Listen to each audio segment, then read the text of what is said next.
Hello mga kaikit! For today's video nga ay magmamarinate lang tayo mga kaikit ng manok. Yes, barbecue, chicken barbecue.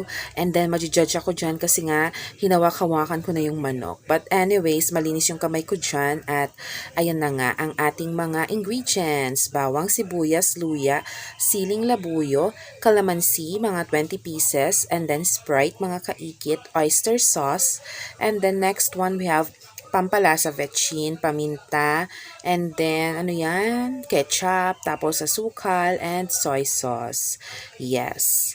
Ayun na nga mga kaikit. So, ini-spread out ko lang ang ating sibuyas, luya, and then bawang. Hindi ko sure kung ano ang mga pinagagawa ko dyan, but as long as ma-marinate natin ang ating chicken barbecue, ay goods na yon mga kaikit. So, yun na nga. Pauwi kasi yung mga kapatid ko ngayon and then nag-request sila na mag-chicken barbecue and ayun na nga, magmamarinate daw para sakto daw yon pag dumating sila mga kaikit. And ayun lang, ini-spread out ko. Hindi ko alam kung may matututunan kayo sa video na to, pero i-share ko lang naman kung ano ang ganap.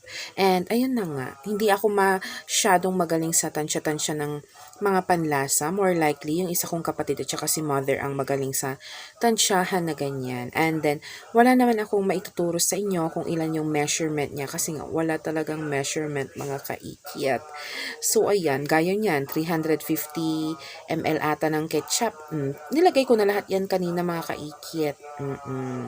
So, ayan, mix-mix lang ng mga sugar. Hindi ko rin alam kung ilan na yung sugar na ganyan ang nilagay natin mga kaikit. Pampalasa. And ayan, ramas-ramasin natin mga kaikit kasi the more na niraramas yan mga kaikit, the more na nanunuot ang panlasa niyan. So, yun lang mga kaikit. May share ko lang kanya yung ang aking ganap for today. That's it mga kaikit. And then, syempre, lastly is yung siling labuyo kasi nga, syempre, maaanghangan yung kamay ko kapag naman pinaramas-ramas nyo sa akin. Ayan. And let's wait sa susunod na video ko regarding to this. That's it!